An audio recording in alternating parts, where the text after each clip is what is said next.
Sharing his time, so I turn now to the member for Kitchener-Conestoga. Well, thank you, Mr. Speaker. It's always a pleasure to be able to rise in the House and take part in debate, and especially when we're talking about Bill 100, our first budget, protecting what matters most. The core measures of our mandate include restoring accountability and transparency in government while making life more affordable for the average Ontarian. And Bill 100 is crucial to obtaining these objectives. Upon taking office, our government wasted no time getting Ontario's fiscal house back in order. The fact is, few things were more damaging to this province than the complete disregard shown by the previous government towards our taxpayers and their hard-earned money. To put this into perspective, Mr. Speaker, let's review a few of the facts. We inherited a $15 billion deficit. And this means that the previous government was spending $40 million more a day, $40 million, than it was generating in revenue. Shame. And on what? Bad energy contracts? Well, that's not fair. Also debt repayment, we can't forget about those as well. But I will get to that in a few minutes because we are still paying for that interest, Mr. Speaker. And we are still paying dearly for the previous government's outrageous spending habits. For all the money the previous government spent, I have one question. What were they doing to get the people of this province ahead, Mr. Speaker? Whereas budgets under the previous government may have been good for political gain, our budget is all about protecting what matters most for Ontario's families.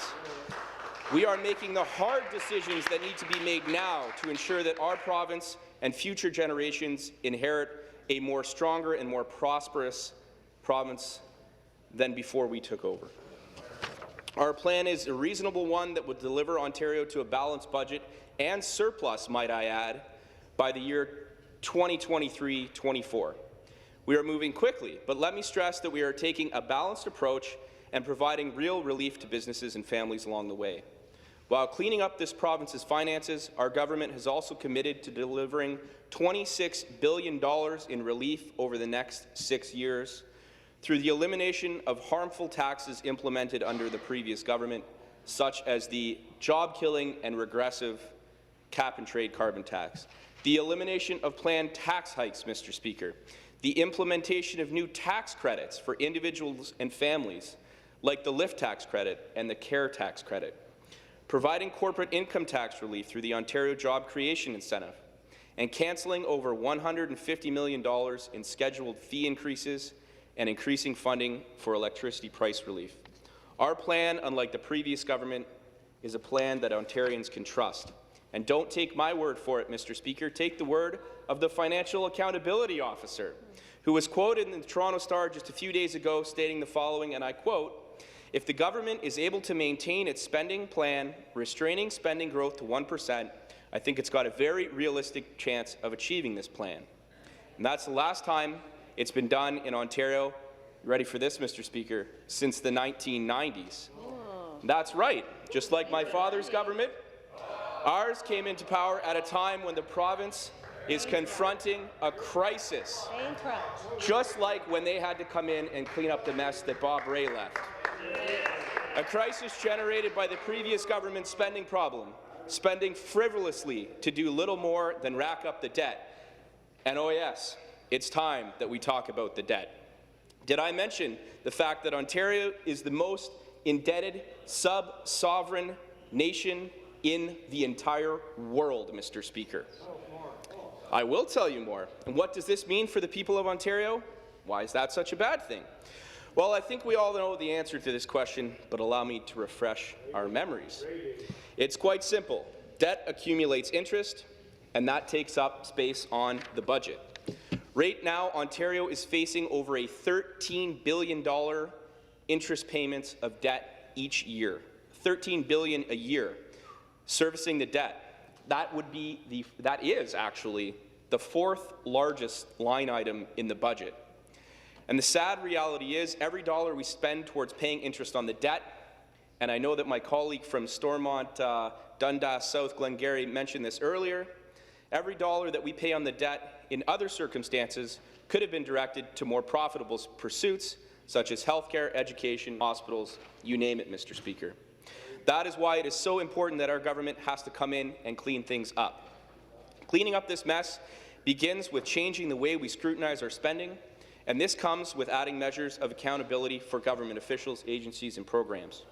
With our new Fiscal Sustainability, Transparency and Accountability Act, our government has demonstrated its commitment to restoring transparency and trust in the management of taxpayers' dollars by ensuring that the Office of the Premier and the Minister of Finance are held financially accountable in the case a reporting deadline is missed.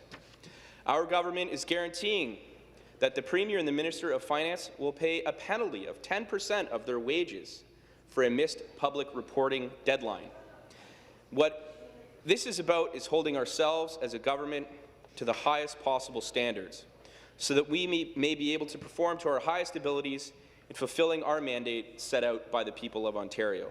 Consider this, Mr. Speaker. Under the previous government, 8 of the last 14 third-quarter financial reports were either late or not released at all. This kind of neglect will not fly, not for a minute under this team, Mr. Speaker. And I have to say, I am so unbelievably impressed by the measures, big and small, that our government is taking to put the interests of everyday Ontarians back at the heart of decision-making in this province. We are putting this province back in the green while continuing to invest in what matters most. Whether it is hospitals, schools, or transit, our government is putting forward sizable and strategic investments to make sure that we can boost economic activity, create more jobs, and make life more affordable in this province for years to come. The previous government had announcement after announcement, but failed to deliver. And this is one of the biggest frustrations that our constituents had with the way things were run previously. Over the last 5 years, the infrastructure investments doled out were on average 17% below what was expected. And thankfully, Mr. Speaker, our government does not deal in whimsy and promises, we deal in results. Where there is real need, we will fill it. For example, with an aging population, we need to make sure that we have capacity to meet demand in future years. That is why our government is spending $17 billion over the next 10 years to improve our hospitals. New hospital developments are already underway across this fine province, Mr. Speaker. There are around 60 major construction projects either currently underway or in the planning stages. And it's not just hospitals that will need more investment in the years ahead. For many years to come, demand on long-term care will only increase. In confronting this reality, Mr. Speaker, our government is allocating $1.75 billion towards the expansion and modernization of long-term care beds across the province. We're building 15,000 new long-term care beds while also restoring 15,000 that have been outdated. See, Mr. Speaker, this kind of material impact is achievable for government when it is strategic and focused on the way that it makes use of taxpayer dollars. We are ensuring that those who have paid their dues get the services that they require upon retirement. Our government is also ensuring that younger generations can create an even more prosperous future by investing in their education today. Part of fostering a better learning experience for students is making sure that our facilities are up to current standards. Under the previous government, our education system was mismanaged. Over the past 15 years, we saw closure after closure of schools, 725 if my math is correct, Mr. Speaker. Let me say, I care passionately about this issue, very passionately, and how could I not, as a father of 5? You knew I was going to work that in there somewhere. I want a better future for my children and all of the children across this province, one filled with more opportunity. My colleagues and I on the government benches, we are working day in and day out to make that vision a reality. Our commitment to this is clearly reflected in the budget we debate today. So what are we doing for our education system, Mr. Speaker? Well, here's something, and it's no small drop in the bucket.